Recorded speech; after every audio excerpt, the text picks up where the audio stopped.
We're back out on the bass buggy, and today we're talking colors. Specifically, do bait colors matter at all? You don't want to miss this one.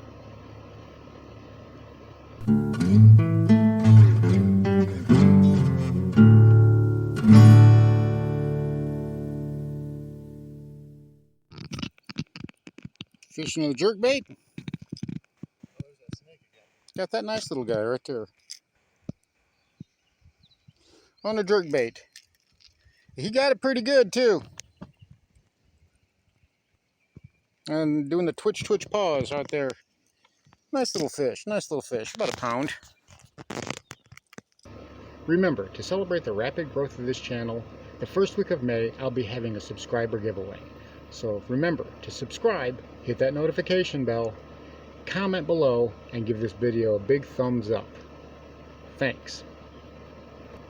Welcome back to Lowbrow Fishing, and today we're talking about bait color. Now, in the last video, we were examining just exactly how do bass eyes work, what exactly do they see, and there were some interesting discoveries. And today, we're talking about how do we apply that to our fishing. Now, let me preface this video by saying, I know there are a lot of people who take bait color choice very seriously. This is in no way meant to change how you fish, only give you more information so you can catch better fish or perhaps more fish. If you are comfortable fishing the baits that you use, the colors that you use, and throwing them how you use them, by all means continue to do so. Always, first and foremost, throw what you're comfortable with and what you have confidence in.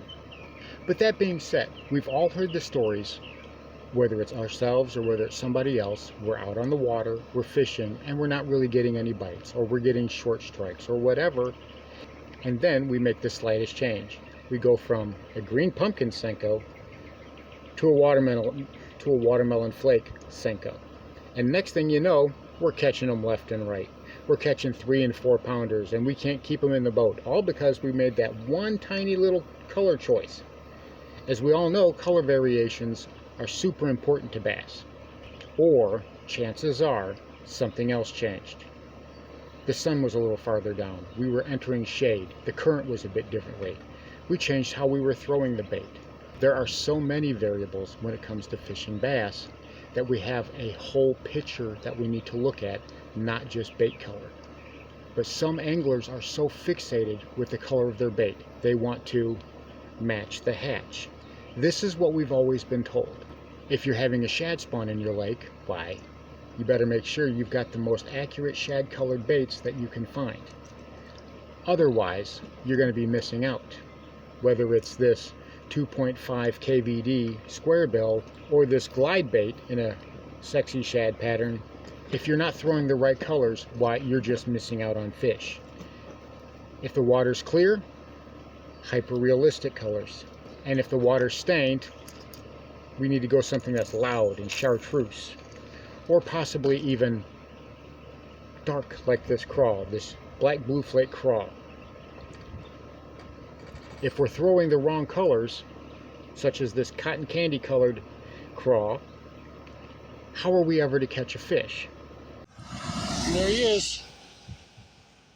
That's fish number 4, the biggest one of the day probably. He's probably the biggest one of the day. He's beautiful, gorgeous fish. All right, beautiful.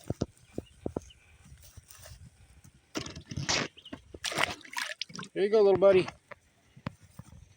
The difference between this frog and this frog to a fish is absolutely nothing. They both have a white underbelly, and that is all the fish will see. So fixating on the color of topwater lures becomes even its own challenge, as the fish only ever see the bottom of the lure, especially when there's a good amount of chop on the water. In clear water, they may see the side if it's coming from a mile away, but that's in gin clear water. The point of all this is that there's a lot to consider when it comes to fishing for bass. Number 1, above all things, is technique.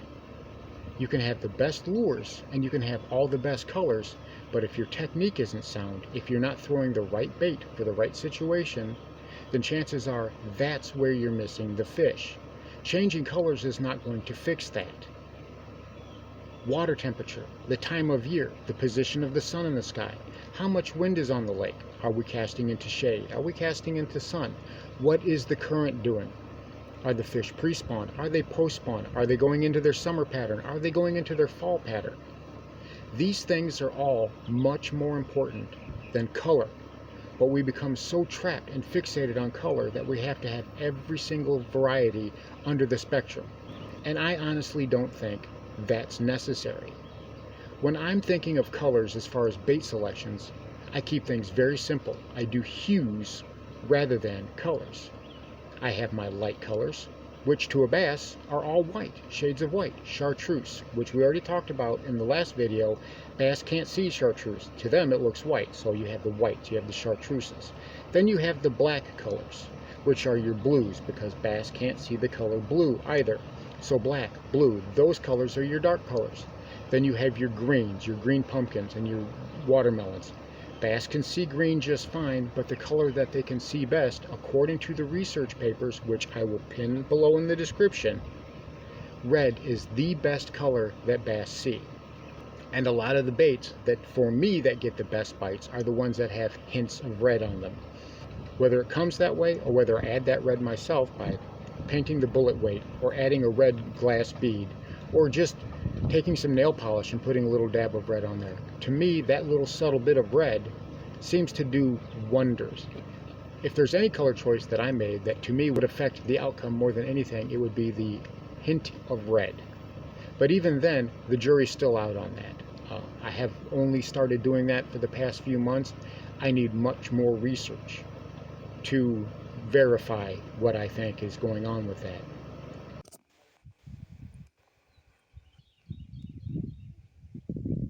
So to put this in a summary, don't worry so much about color. I know a lot of guys out there are cringing right now. You're getting in the keyboards and you're commenting away telling me how wrong I am and how I don't know anything about fishing. And you're free to do that. I understand that it's a contentious thing, that anglers like their colors. They want to have all their choices. But to me, there's so many other things that are far more important. I mean, really?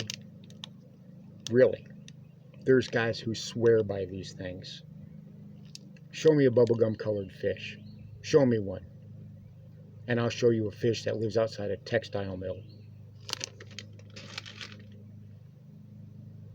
Thanks for watching Lowbrow Fishing. We'll catch you in the next one.